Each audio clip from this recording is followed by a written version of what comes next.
Hello, this is Kyrasis, and in this Blood Death Knight analysis video, we are going to talk about rune management. This includes going over rune generation, reviewing the ways we can spend runes, laying out a baseline strategy for rune management, talking about blood tap, and then exploring how the Night Fae Covenant changes our normal rune management. This video will assume you have already seen my video on Bone Shield management, since some of the topics from that video are mentioned here. Starting with the rune system itself, there are a few key pieces of information to keep in mind. First, we have a maximum of 6 runes available. Second, runes have a 10-second cooldown that is shortened by haste. And third, only 3 runes can be on cooldown at any given time. Now, let's take a closer look at the rune cooldown. For a normal cooldown ability, like Raise Dead, we want to use Raise Dead as soon as it becomes available to cast in order to maximize the total number of uses we get from the ability over the course of a fight, by putting it on cooldown faster. For a 2-charge ability like Blood Boil, charges recharge at the same rate as long as at least one charge is on cooldown. As such, in order to maximize the uses of Blood Boil, we need to keep at least one charge on cooldown at all times. Putting both charges of Blood Boil on cooldown may help with that, but using the second charge isn't directly providing any long-term value. When it comes to getting long-term value out of our runes, we can think of runes as being very similar to having 3 separate copies of an ability like Blood Boil, where we want to make sure all 3 cooldowns are constantly generating runes at the same time, which happens when our current rune count is at 3 or lower. Again, any runes spent beyond the first 3 won't directly generate any long-term value, but it will make it easier to consistently maximize our rune regeneration as our initial runes regenerate. One takeaway from this is that when we are considering the long-term value of putting a rune on cooldown against the long-term value of putting a non-rune spending ability on cooldown, we are usually considering the value of a single rune against the value of a single use of any other ability, such as Blood Boil or Raise Dead. Now that we've gone over the rune system, we'll now talk about our rune spending abilities. Runes can be spent on multiple abilities, which primarily include Morrowind, Heartstrike, Death's Caress, and Death and Decay. All other rune spenders we have are either not part of our core combat rotation, or they require specific talent choices to obtain. Normally, when deciding what abilities to prioritize as a tank, we are either looking at how much mitigation or damage they provide based on either their resource cost or the cast time associated with using the abilities. As such, for the 4 baseline rune spending abilities, we are mostly concerned with their resulting runic power generation and damage they deal per rune spent, since their cast time is identical between the 4, and since runic power generation is the large majority of the mitigation benefit being provided by any of these abilities. So, adjusting Morrowind's numbers in half due to the fact that it costs 2 runes, mitigation and damage benefits for all 4 abilities are listed below, ordered by their attack power coefficient multiplied by all hidden adjustments to each ability. It's worth noting that I am not applying any conduit effects to this table, which have the potential to increase the damage of Heartstrike and Death and Decay in particular.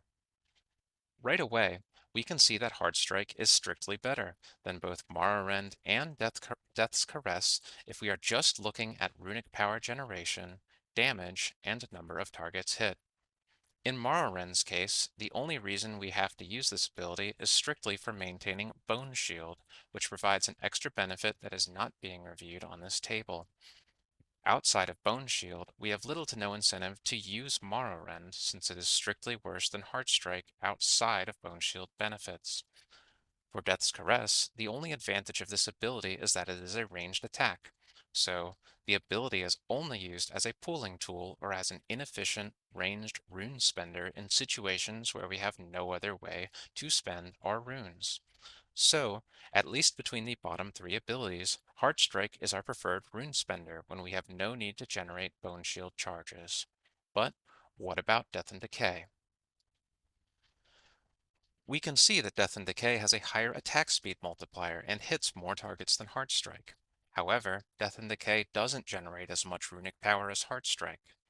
Given this information, you would think that using Death and Decay should be a damage gain over Heartstrike at the cost of some mitigation loss. But there are two things that make this more complicated. One, Death and Decay allows our Heartstrikes to hit more targets while it is active. And two, the Crimson Scourge mechanic. Let's talk about the Crimson Scourge mechanic first. While Death and Decay normally costs a rune and generates 10 runic power on cast, Blood Death Knights have the passive ability called Crimson Scourge that gives our auto attacks a 25% chance to reset the cooldown of our next Death and Decay, as well as to remove both the rune cost and runic power generation of the ability.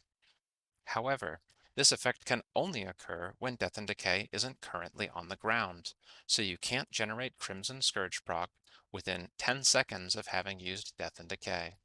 And because of this, if you use Death and Decay without a Crimson Scourge proc, you will reduce the total number of Crimson Scourge procs you will receive over the course of an encounter. As such, there are two methods of using Death and Decay. We can either use it on cooldown, regardless of whether or not we have a Crimson Scourge proc, or we can wait for a Crimson Scourge proc to occur before using Death and Decay at all, to maximize the total number of Crimson Scourge procs we get over the course of an encounter. If we use Death and Decay on cooldown, we can get more total casts of Death and Decay during the encounter, but we'll also need to be spending a lot more runes on these Death and Decay casts, resulting in less hard strikes than what we'd have if we only used Death and Decay when Crimson Scourge was active. Granted, any remaining hard strikes we use are more likely to cleave up to 5 targets when we use Death and Decay on cooldown, since the ground effect will be down more often than it would be if we were always waiting for procs, even if we have less hard strikes available to use as a result. This trade-off becomes further complicated when we consider other factors, such as the Heartbreaker talent and rune regeneration effects. In any case, the whole comparison requires the use of both mitigation and damage modeling to fully investigate, but the short answer is that it is almost always better to wait for Crimson Scourge procs outside of a few very specific circumstances, such as when we are using the Night Fae Covenant, or when we are using Death and Decay strictly for the AoE snare effect.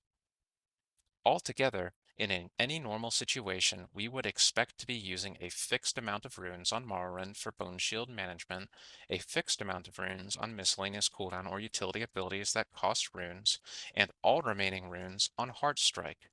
So, when we are considering the value of gaining or losing one rune, that single rune is considered to be worth the value of a single Heartstrike.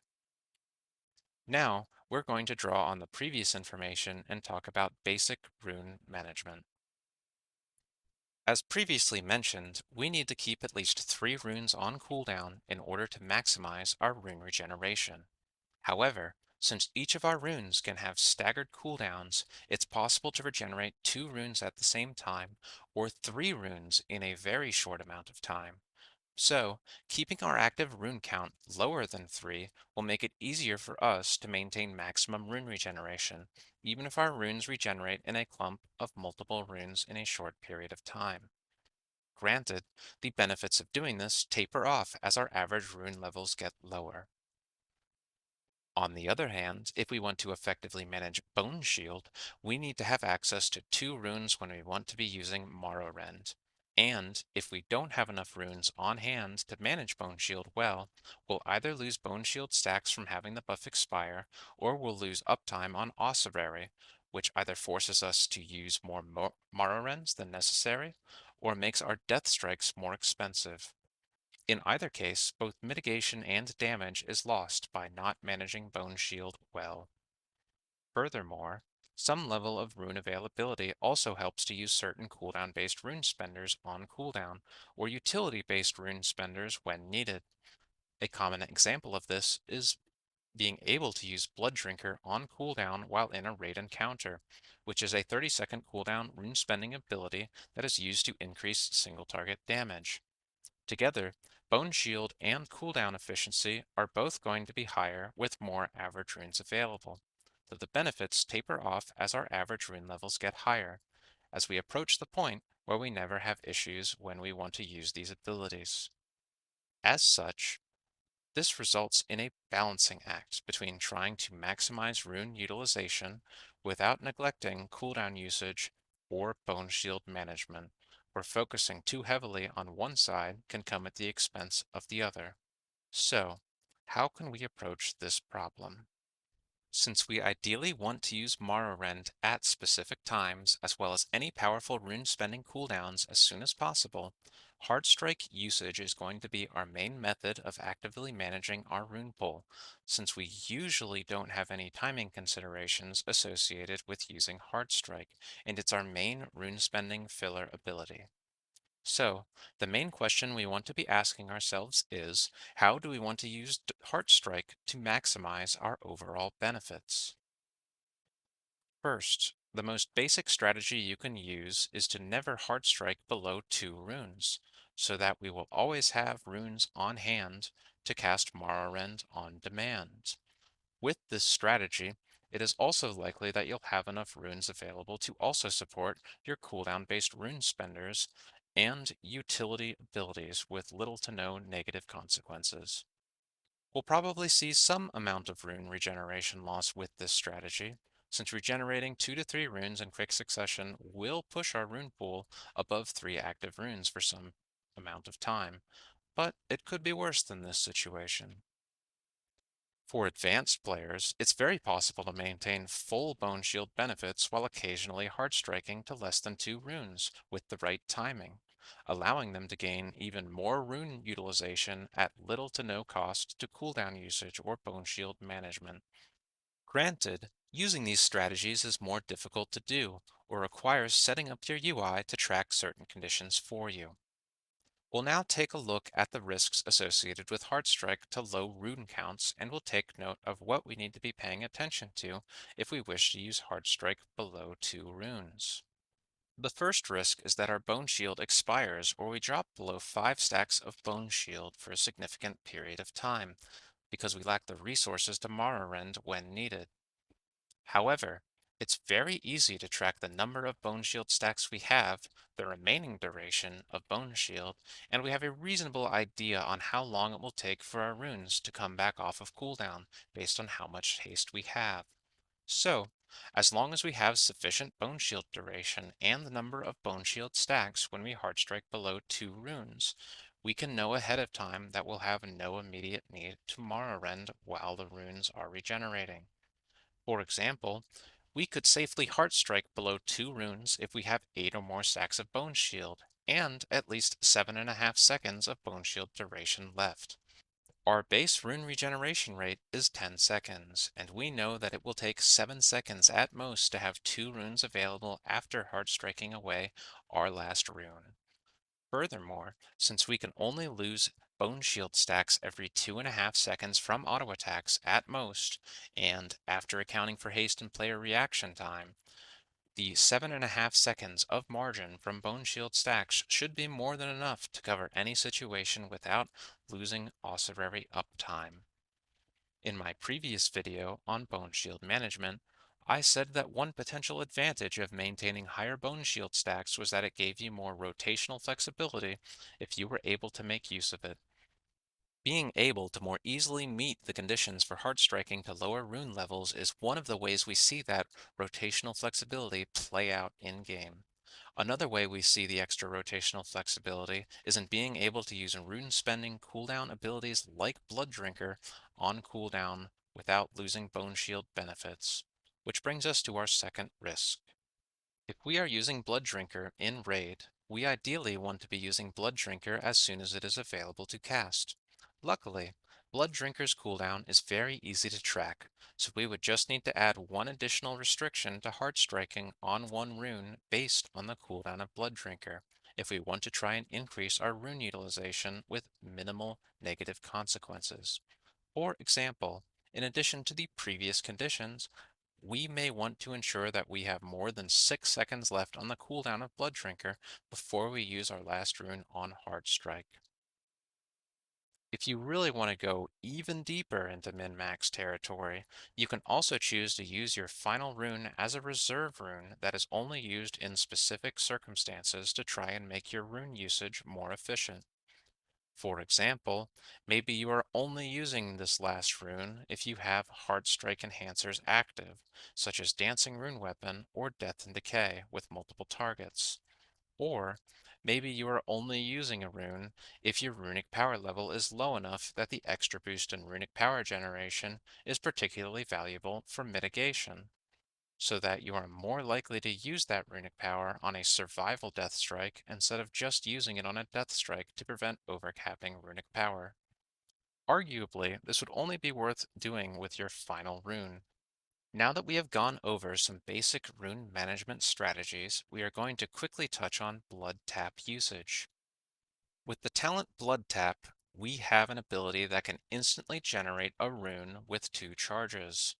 It also does not take a global cooldown to use. Similar to previous discussion, in order to maximize the long-term value of this ability, our first priority is to keep 1 charge on cooldown at all times. Though we also don't want to use it to generate a rune that puts our total rune count above 3. Otherwise, we're hurting our natural rune regeneration, which is a lot more effective at generating runes than Blood Tap. However, this means that we are free to decide how to use our last charge of Blood Tap, since nothing is pressuring us to use it unless our second charge of Blood Tap is about to come off of cooldown. With this final charge of Blood Tap, we have a few options. First, we could cash in on this Blood Tap charge as soon as we have a spare global available to Heartstrike at less than 3 runes to maximize rune utilization. The advantage of this is that it is very easy to execute, but it probably isn't increasing our rune utilization in any significant way, unless your main problem is that you forget to use Blood Tap at all. Our second option is that we only use Blood Tap at low runic power levels, similar to a reserve rune in our previous discussion. The advantage of this is that it can help you stay alive longer in dangerous situations, though it's also harder to execute than simply using the ability on cooldown. Our third option, which should also look familiar, is that we only use Blood Tap when we have Hard Strike enhancers active, such as Dancing Rune Weapon or Death and Decay with multiple targets available, which both increase the mitigation and damage of our Hard Strikes. The advantage of this option is that it increases our throughput the most, though it's also a pain to track similar to the second option. Finally, we could use the last charge of Blood Tap to guarantee that we can use a specific rune spender on cooldown or when we need them, such as Blood Drinker or Rune Tap. The advantage of this is that it can help smooth over rotational issues you may be having when using these abilities, but the disadvantage is that these are problems that you could probably solve with better rune management in general, and using Blood Tap in this way is more of a band-aid than providing any real benefit you couldn't get otherwise. If you are just getting the hang of things, it may be easier for you to use Blood Tap on cooldown as much as you can, but if you are trying to play optimally, it's recommended to use either option 2 or 3, or both options 2 and 3 at the same time. An example for the second option is only using your second charge of Blood Tap when you have less than 3 runes available and less than 63 runic power. The trick with setting a runic power threshold for this purpose is that you want it to be low enough that the rune is actually providing extra value to you, but high enough that you can turn that rune into usable runic power before you die in a dangerous situation. With Blood Tap explained, the only topic left to talk about is how rune management changes with the Night Fae Covenant. Being Night Fae means that your Death and Decay ability is now called Death's Due. In addition to doing everything Death and Decay normally does, the first main difference is that your Heart Strikes now apply a debuff to all hit enemies that lowers their damage to you by 2% per stack, while you gain stacks of a buff for each debuff you apply that gives you 2% strength per stack. Granted, these buff interactions only occur when you are standing in the Death's Due ground effect when you are using Hard Strike. Death's Due also has a conduit available that can make it do more than double the damage of your normal Death and Decay. Since the Death Due effects can stack up to a maximum of 4 stacks, they can provide as much as 8% more strength and 8% passive damage reduction when they are at full power. And with a 12-second effect duration, it's possible to permanently keep the maximum buff and debuff stacks active with good play. Though the debuff portion of Death's Due starts to become unreliable on more than 5 targets, since Heartstrike can only hit up to 5 targets while you are standing in your Death Due effect. Also, being forced to move out of your Death's Due effect makes maintaining both the buff and debuff effects unreliable. Though, for the purposes of this discussion, we are going to assume that forced movement is not a major issue. With the help of modeling, it can be found that it's worth maintaining your Death Stew stacks even if you need to use Death Stew without a Crimson Scourge proc active. Furthermore, due to the greatly increased damage from the Death Stew conduit, along with Soulbind traits from Naya, we are better off using Death Stew at a higher priority than Hard Strike in practically all situations, even if we don't need to immediately use it to maintain Death Stew stacks, and even if we don't have a Crimson Scourge proc. So, the only remaining question we need to address is, how do we best manage our runes so that we can maintain our Death's Due effects as well as everything else we are trying to prioritize with our runes? In order to maximize Death's Due uptime, we need to ensure the following. First, since there's a 5-second gap between when our original ground effect vanishes until Death's Due becomes castable again, we need to refresh our Death's Due stacks in a way that gives us enough time to recast Death's Due along with a follow-up Heart Strike before our existing stacks expire from the previous Death's Due ground effect. However, we need to make sure we have the necessary runes on hand to quickly recast this new Death Stew as well as to perform that hard strike so that we can keep the effect rolling between Death Stew casts. The real issue is that we are also still trying to keep our active runes low enough to maximize our rune regeneration. We still need to maintain our Bone Shield stacks at an appropriate level. We may have cooldown based rune spenders that we are trying to keep on cooldown, and we still need to account for the fact that we may need to Death Strike at any moment for survival purposes. None of these things are very difficult to manage on their own, but doing all of them at once is difficult to manage unless you are very good at multitasking or unless you are very good at designing your UI to help with the decision making. Before considering the Death Stew related priorities themselves, there are a few tweaks we can do to make things easier for ourselves. First, do you remember all that earlier discussion on how advanced players can track conditions to situationally heartstrike below 2 runes and to improve their rune utilization at no cost? Well, you can still do those things, but only if you add the condition in that you are only using these heart strikes while you are standing in the Death Stew effect. If this is too difficult for you to manage, you may just want to float 2 runes at all times to keep things simpler. Second, to lower the chances of us failing at this juggling act, we need to try and create as much margin as possible within each aspect of our rotation. In the case of Bone Shield, this generally means you'll want to consider refreshing your Bone Shield stacks at 7 stacks of Bone Shield instead of lower amounts, assuming no other competing priorities are happening at the same time. This gives us a lot more room to work with before we start losing our ossuary buff effect. Third, since you may need to use both Death Stew as well as a Hard Strike in quick succession, this is an increased risk of overcapping on runic power, so it may benefit you to account for this extra runic power generation before a refresh is needed so you aren't wasting more runic power than necessary. As for the Death Stew priorities themselves, they look something like this. First, if our Death Stew stacks are about to expire, we'll want to use Death Stew followed by a Heart Strike at an elevated priority. So, This will outprioritize nearly everything except for survival death strikes and preventing Bone Shield from expiring. You may want to consider initiating this cast sequence when your stack duration gets below 5 seconds to account for reaction time and potentially needing to weave in other abilities, though the full 5 seconds assumes that Death Stew isn't already on the ground. Second, we'll also want to cast Heart Strike at a similar priority sometime within the last 4 seconds of the Death Stew ground effect being active, if you haven't done this once already.